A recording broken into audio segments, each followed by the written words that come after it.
All right, today we're starting the first lecture looking at Cold War conflicts, part one. This is going to be basically the beginnings of the Cold War, how it started, and what really kept it going. The time period is 1945, World War II.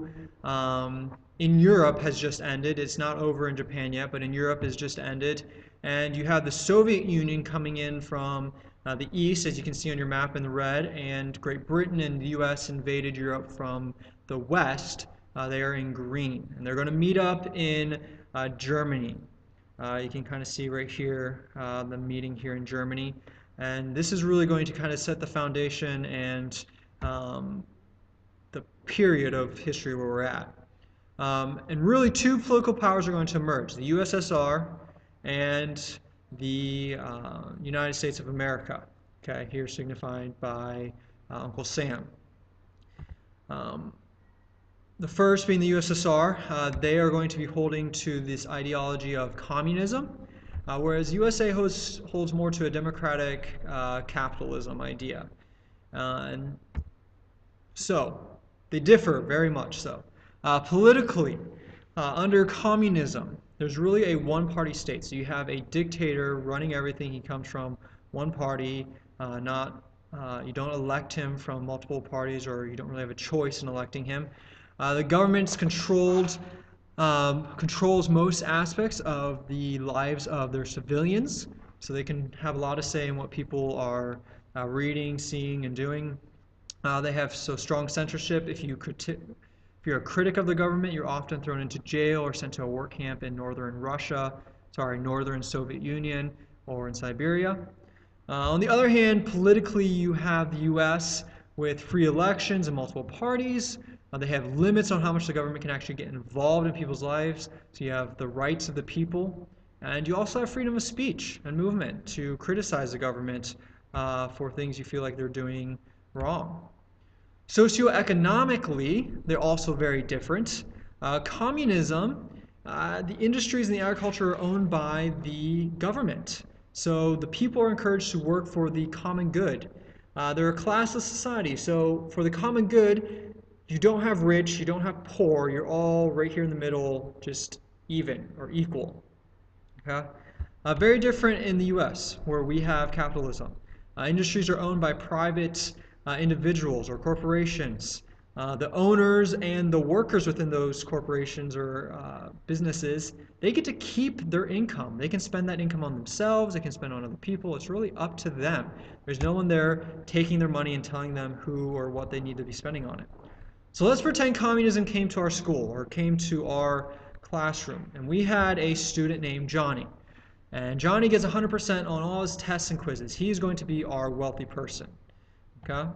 Then you kind of have Gina and George, your hardworking average person. They get 70% on their tests and quizzes, and they are poor. Okay? They're going to represent our poor people.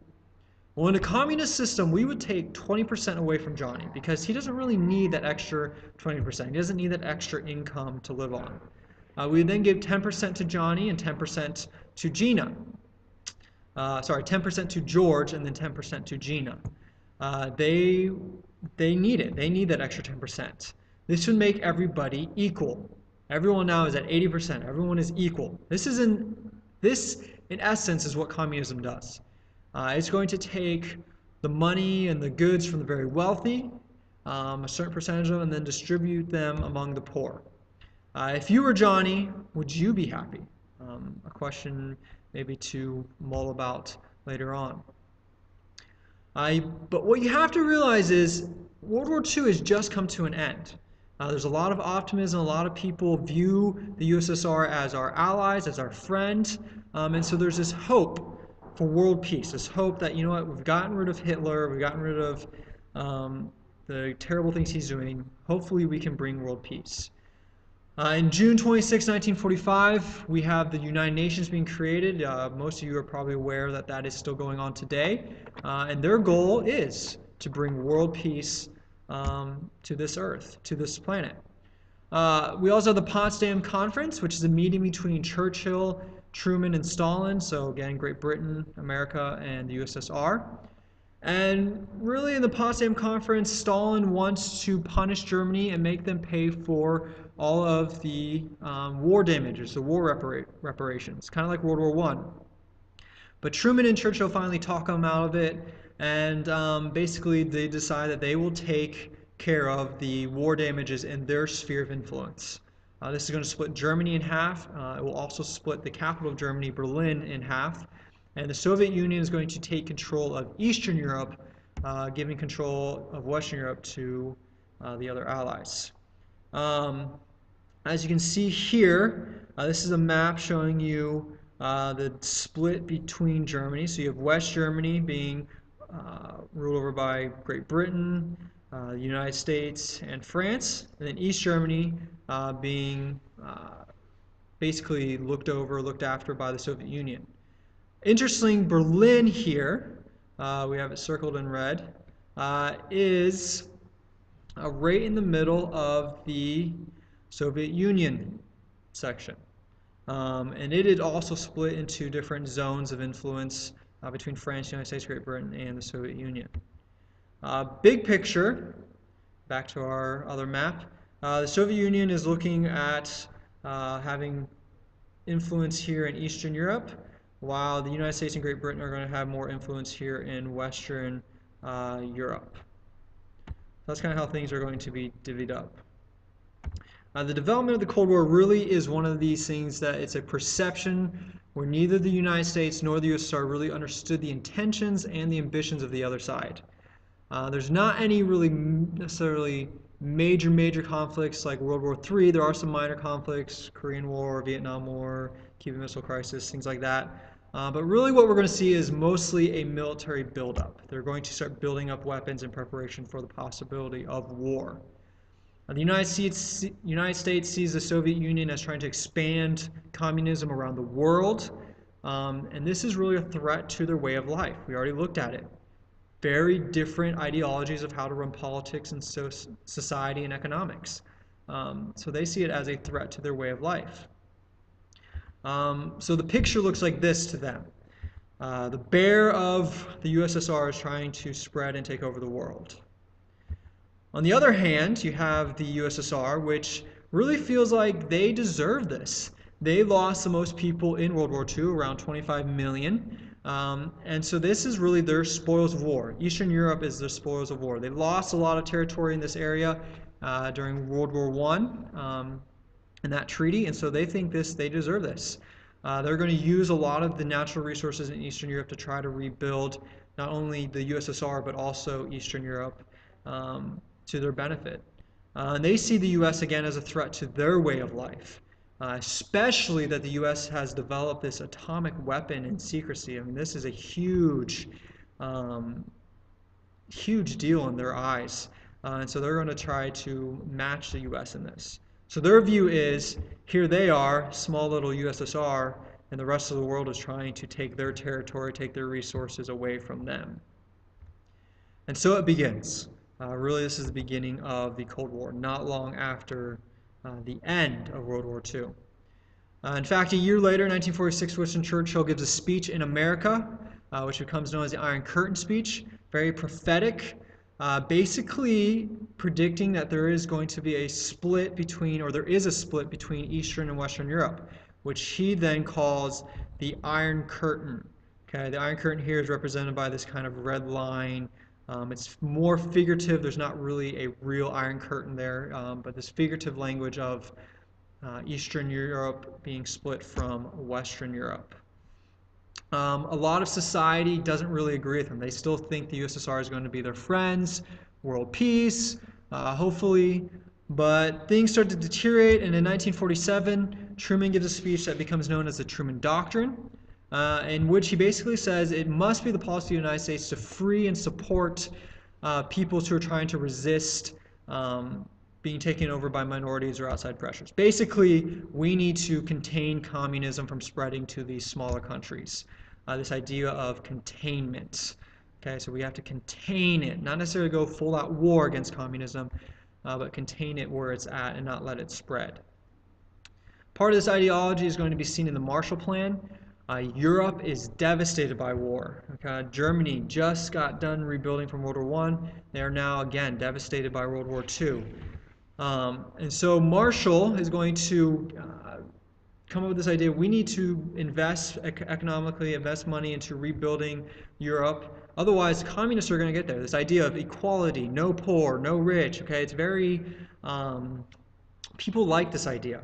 So if we don't get in there and start helping rebuild, the communists are going to beat us to it. So this is going to be seen in a thing called the European Recovery Program. Basically, it's going to help people who have been displaced. It's going to help rebuild Europe by just basically pouring money into it. In the end, they'll pour about $17 billion into Western Europe. Here is each little stack of dollars, if you see in the right-hand corner, is worth about $400 million. So a lot of money getting poured into Europe. It's actually offered to Eastern Europe and the Soviet Union, but it is refused. They refuse the money. And so the Marshall Plan is going to prove to be crucial in Western Europe's economic recovery. Think about it. If you've gone to England or France recently, think about how modern it is. This war was only 60 years ago. A lot of these cities took a century to build, 100 years. I mean, think about Rome, took 100 years to build. And in 60 years or less, actually, probably like 20 years, we're able to rebuild much of Western Europe. This was seen as not against any country or doctrine, though there was some things, there to stop communism, but against hunger, poverty, desperation, and chaos. So really trying to help and focus the people. One of the things that the Soviet Union is going to do in response to this is you can kind of see in this map, there's an access corridor right here from West Germany into Berlin. They are going to block that access corridor to keep supplies from going into Western Berlin, where there is the French, Great Britain, and American influence.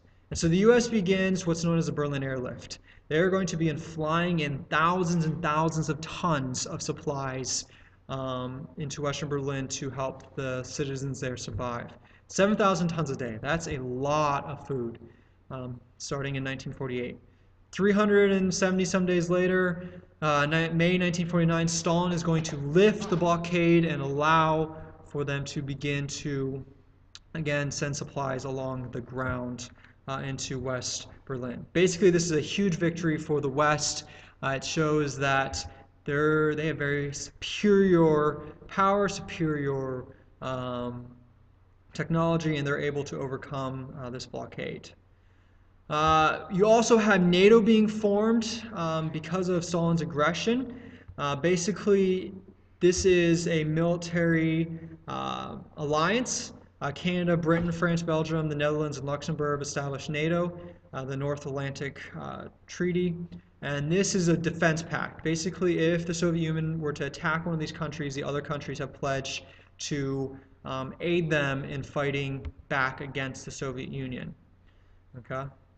So pledge to attack if the Soviet Union were to attack.